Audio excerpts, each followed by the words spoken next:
Setelah melihat dan memperhatikan dengan seksama perkembangan politik yang menuju pada kebuntuan politik akibat krisis konstitusional yang berlarut-larut, yang telah memperparah krisis ekonomi dan menghalangi usaha penegakan hukum dan pemberantasan korupsi, yang disebabkan oleh pertikaian kepentingan politik kekuasaan yang tidak mengindahkan lagi kaidah-kaidah perundang-undangan. Apabila hal ini tidak dicegah, akan segera menghancurkan berdirinya Negara Kesatuan Republik Indonesia. Maka, dengan keyakinan dan tanggung jawab untuk menyelamatkan negara dan bangsa, serta berdasarkan kehendak sebagian terbesar masyarakat Indonesia, kami selaku Kepala Negara Republik Indonesia terpaksa mengambil langkah-langkah luar biasa dengan memaklumkan: 1. Membekukan Majelis Permusyawaratan Rakyat RI dan Dewan Perwakilan Rakyat RI.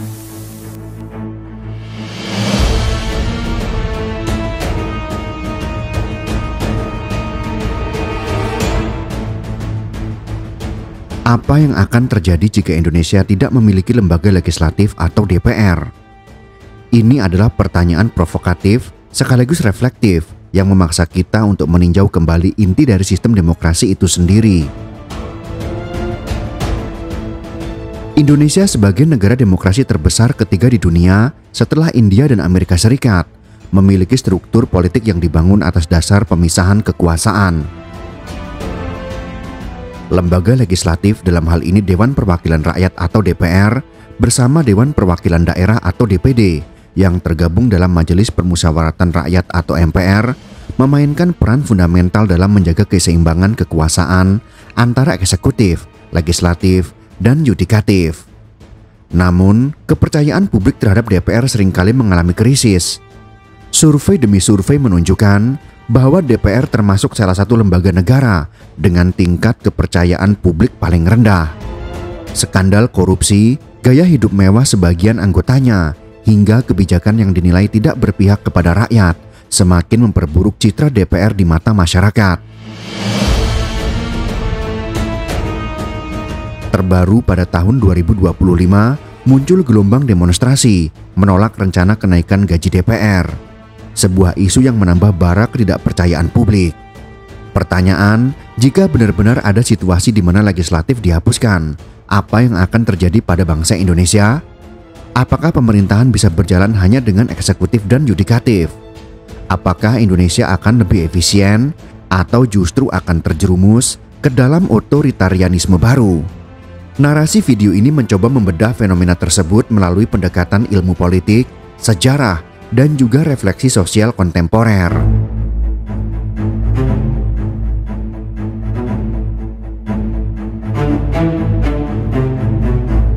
Dalam teori politik, lembaga legislatif merupakan salah satu pilar dari trias politika yang pertama kali digagas oleh Montesquieu. Kekuasaan negara dibagi menjadi 3, yaitu legislatif yang membuat undang-undang, kemudian eksekutif yang menjalankan undang-undang, serta yudikatif yang mengawasi dan menegakkan hukum. Tanpa legislatif, maka fungsi pembuatan hukum akan otomatis jatuh ke tangan eksekutif. Situasi ini menciptakan apa yang disebut dengan supremasi eksekutif, sebuah kondisi di mana presiden dan perangkatnya memiliki kewenangan mutlak tanpa adanya mekanisme checks and balance dari DPR. Indonesia sejak era reformasi tahun 1998 justru berusaha memperkuat parlemen sebagai penyeimbang kekuasaan eksekutif. Konstitusi hasil amandemen menegaskan DPR sebagai lembaga legislatif utama dengan kekuasaan membuat undang-undang bersama presiden, mengawasi pelaksanaan undang-undang, serta menyetujui anggaran negara.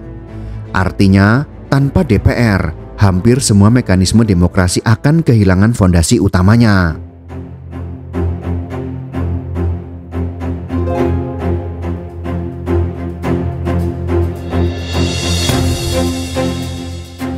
Meski secara teori DPR adalah pilar demokrasi, realitas di lapangan menunjukkan bahwa lembaga ini sering kehilangan legitimasi di mata rakyat.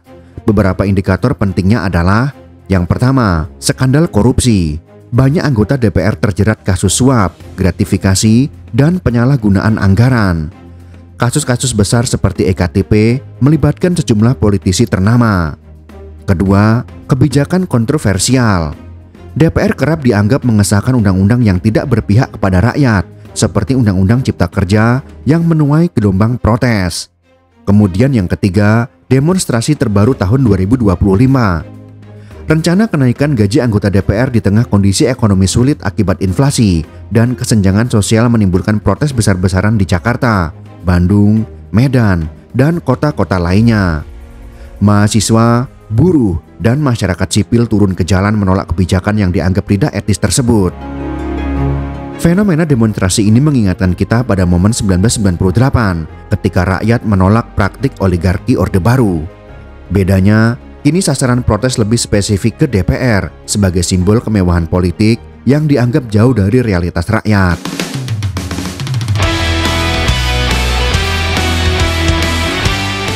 Lalu apa yang terjadi jika DPR dibubarkan? Membayangkan Indonesia tanpa DPR berarti membayangkan sebuah skenario ekstrem di mana salah satu pilar demokrasi dihapuskan. Ada beberapa kemungkinan yang bisa terjadi, yaitu yang pertama, supremasi eksekutif. Jika DPR bubar, maka presiden akan memegang kekuasaan penuh untuk membuat kebijakan dan undang-undang. Hal ini identik dengan sistem otoritarian, di mana tidak ada kontrol dari lembaga lain. Sejarah membuktikan otoritarianisme hampir selalu berujung pada penyalahgunaan kekuasaan. Yang kedua, krisis konstitusional. Undang-Undang Dasar 1945 menegaskan keberadaan DPR sebagai bagian dari struktur negara. Menghapus DPR berarti melakukan amandemen besar-besaran atau bahkan membentuk konstitusi baru. Proses ini akan menimbulkan krisis politik dan hukum yang sangat besar. Yang ketiga, hilangnya representasi rakyat. Meskipun banyak dikritik, DPR sejatinya adalah lembaga representatif di mana rakyat melalui partai politik bisa menyalurkan aspirasi. Tanpa DPR, suara rakyat kehilangan saluran resmi dan potensi perlawanan rakyat bisa meningkat secara drastis. Yang keempat, potensi konflik sosial. Jika DPR dihapus, kelompok masyarakat sipil, LSM, mahasiswa, dan partai politik oposisi akan kehilangan wadah formal dalam menyuarakan kepentingan. Akibatnya, jalanan akan menjadi arena utama perlawanan, demonstrasi besar, bahkan potensi kerusuhan sosial bisa menjadi kenyataan. Yang kelima, kemungkinan kembali ke demokrasi langsung. Salah satu alternatif yang mungkin muncul jika DPR dibubarkan adalah mengganti sistem dengan demokrasi langsung di mana rakyat bisa memilih atau mengesahkan undang-undang melalui referendum. Namun, ini sangat mahal, rumit, dan berisiko tinggi dalam konteks Indonesia yang memiliki lebih dari 270 juta penduduk.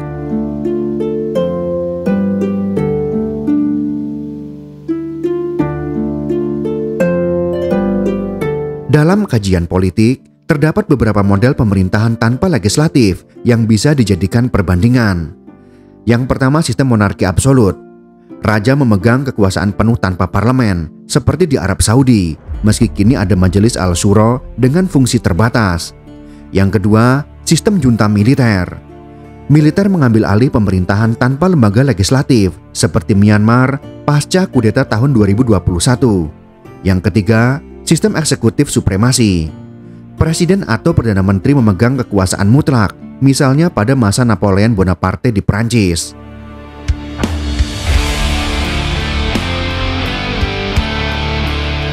Dari perbandingan tersebut, jelas bahwa pemerintahan tanpa legislatif identik dengan sistem otoriter. Demokrasi modern sulit dibayangkan tanpa adanya lembaga legislatif. Untuk memahami dampak pembubaran DPR, kita juga perlu menengok sejarah Indonesia yang sudah pernah terjadi. Yang pertama, era Orde Lama. DPR hasil pemilu 1955 dianggap parlemen paling demokratis. Namun sejak dekret Presiden tanggal 5 Juli tahun 1959, Soekarno membubarkan konstituante dan memulai demokrasi terpimpin di mana legislatif praktis dikuasai eksekutif. Hasilnya adalah sentralisasi kekuasaan yang berujung pada krisis politik. Yang kedua, pada era Orde Baru, DPR ada secara formal, tetapi fungsinya lebih sebagai stempel kebijakan eksekutif. Orde Baru identik dengan pseudo parliamentary, di mana DPR sekedar simbol. Yang ketiga adalah era reformasi. Amandemen Undang-Undang Dasar 1945 memperkuat DPR, namun ekspektasi rakyat tidak selalu terwujud karena maraknya korupsi. Artinya, pengalaman Indonesia menunjukkan bahwa melemahkan peran legislatif hanya akan memperburuk kualitas demokrasi.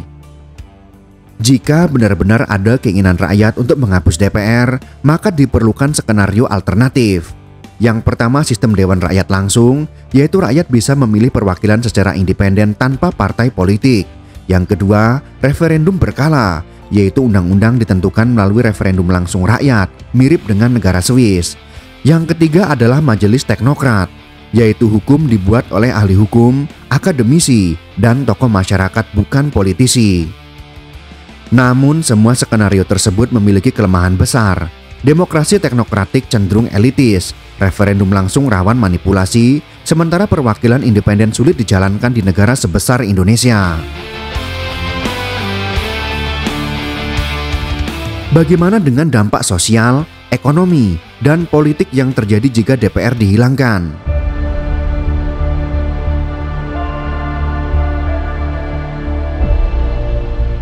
Tanpa Dewan Perwakilan Rakyat, masyarakat kehilangan ruang representasi. Hal ini bisa memicu gelombang protes jalanan yang lebih besar daripada demonstrasi 2025 yang menolak kenaikan gaji DPR. Investor asing akan ragu menanamkan modal karena sistem hukum tidak jelas tanpa adanya mekanisme legislatif yang sah. Ekonomi bisa terjerumus dalam krisis. Indonesia bisa berubah menjadi negara otoriter baru dengan legitimasi rendah. Hubungan internasional juga akan terganggu karena negara-negara demokrasi tidak akan menganggap Indonesia sebagai mitra setara. Jika DPR benar-benar dibubarkan, dalam 5 tahun pertama, Indonesia kemungkinan besar akan mengalami: yang pertama, konsolidasi kekuasaan di tangan presiden; yang kedua, muncul gelombang protes besar yang bisa mengingatkan kita pada kejatuhan Soeharto pada tahun 1998; yang ketiga, terjadi ketidakstabilan ekonomi karena hilangnya kepercayaan investor; dan yang keempat, potensi disintegrasi nasional meningkat karena daerah merasa kehilangan ruang representasi. Namun jika krisis ini dikelola dengan baik, ada kemungkinan lahirnya model demokrasi baru berbasis partisipasi langsung rakyat. Tetapi skenario ini masih sangat utopis untuk konteks Indonesia pada hari ini.